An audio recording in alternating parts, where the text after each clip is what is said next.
Hey guys, welcome back to a new video. So ഒരുപാട് നാളായല്ലേ കണ്ടിട്ട്. സോ സമയം ഇപ്പൊ ഏകദേശം രാവിലെ 4 മണിയായിട്ടുണ്ട്. ഞാൻ ഇപ്പോഴുള്ളത് കറന്റ് ഞാൻ വർക്ക് ചെയ്യുന്ന ഡോൺ ബോസ്കോ കോളേജ് കൊട്ടിയത്തിന്റെ ക്യാമ്പസിനകത്താണ്. എന്റെ പഠനകാലത്ത് പോലും NSSന്റെ ക്യാമ്പ് പോയിട്ട് ഒരു പരിപാടിക്ക് പോലും ഞാൻ പോയിട്ടില്ല.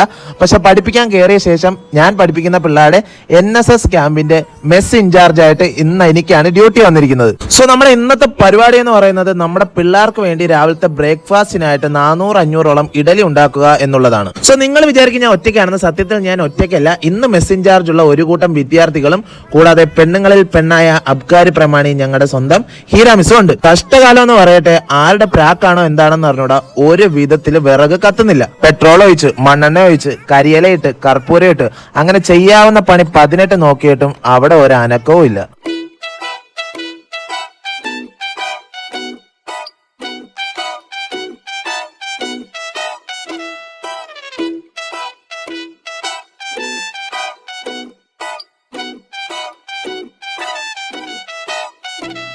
ഇഡലിപ്പണി പാടുവല്ലോ കർത്താവേ എന്നോർത്ത് മെസ്സിന്റെ പൂമുഖത്ത് നിന്ന എന്നെ അന്വേഷിച്ച് എവിടെ നിന്ന് ഒരു ബ്ലാക്ക് ടീ എത്തി. തോപ്പിക്കാൻ പറ്റും, പക്ഷെ കൊല്ലാനാകില്ല എന്ന് ഉറക്കെ പ്രഖ്യാപിച്ചുകൊണ്ട് ഗ്രൗണ്ടിൽ ഇറങ്ങി അറിഞ്ഞം പുറഞ്ഞം കരിയില പറക്കുന്നതായി പിന്നെ ഞങ്ങളുടെ അടുത്ത പരിപാടി.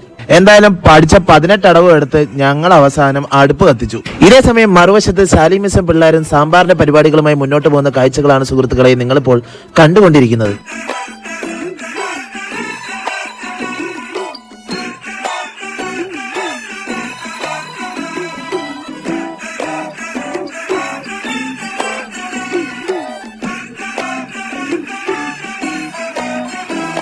എന്തായാലും തട്ടകത്തി വെള്ളമൊക്കെ നിറച്ച് തിളയ്ക്കാൻ കാത്തിരിക്കുകയാണ് സുഹൃത്തുക്കളെ. ഒരു വശത്ത് നേരം പരിവരാ വെളുക്കുന്നു, മറുവശത്ത് വെള്ളം തളതള തിളയ്ക്കുന്നു. എന്തായാലും ഏകദേശം അരമണിക്കൂർ നീണ്ടു നിന്ന ഞങ്ങളുടെ കാത്തുനിപ്പിനൊടുവിൽ ഞങ്ങൾ ആ സത്യം മനസ്സിലാക്കി.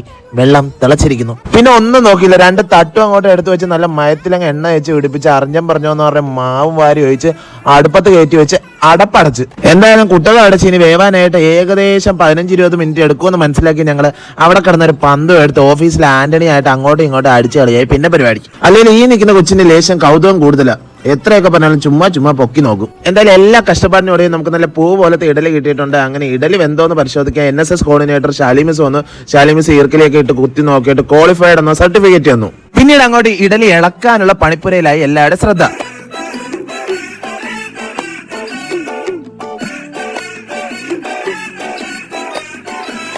ഒരു വശത്ത് അതിവാശിയേറിയ ഇഡലി ഇളക്കൽ പുരോഗമിക്കുമ്പോൾ മറുവശത്ത് കാണാൻ സാധിക്കുന്ന ഇതൊക്കെയാണ്. ഇതിന് മാത്രം ഒരു കുറവുമില്ല. എന്തായാലും പിന്നെ ഇഡലി മാവ് ഒഴിക്കലും വെന്ത് ഇഡലി എടുക്കലും ചൂടിഡലി പറക്കലും ഒക്കെ ആയിട്ട് ഒരുപാട് നേരം അങ്ങനെ പോയി.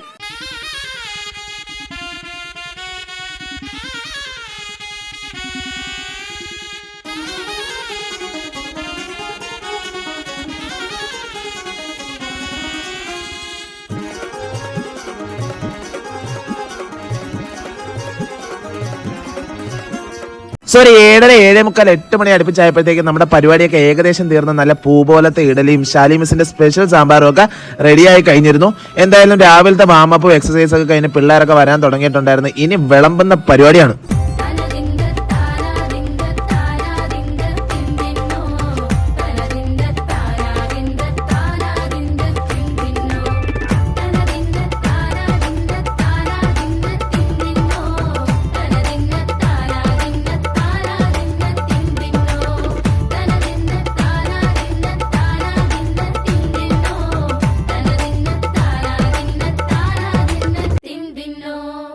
അല്ലെങ്കിൽ നമ്മുടെ കഷ്ടപ്പാടിന്റെ ഫലമായിട്ട് ബാക്കിയുള്ളവർക്ക് അല്പം സന്തോഷം ഉണ്ടെങ്കിൽ, അല്ലെങ്കിൽ നമ്മൾ വെച്ച് എന്തെങ്കിലും സാധനങ്ങൾ ബാക്കിയുള്ളവരുടെ വിശപ്പ് മാറ്റുന്നുണ്ടെങ്കിൽ അതിൽ നിന്ന് കിട്ടുന്ന ഒരു അനുഭവം അത് വേറെ തന്നെയാണല്ലേ.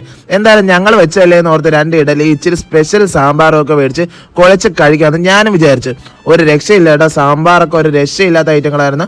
ഇഡലി നല്ല പൂ പോലത്തെ ഇഡലിയായിരുന്നു. രണ്ടും ചേർത്ത് കഴിക്കുമ്പോൾ കിട്ടുന്ന ഒരു സുഖം ഉണ്ടല്ലോ, അത് വേറെ തന്നെയാണ്. സോ എന്തായാലും എല്ലാവർക്കും ഈ വീഡിയോ ഇഷ്ടപ്പെടുന്നു വിചാരിക്കുന്നു. മറ്റൊരു വീഡിയോയിൽ കാണുന്നത് വരെ ബൈ ബൈ.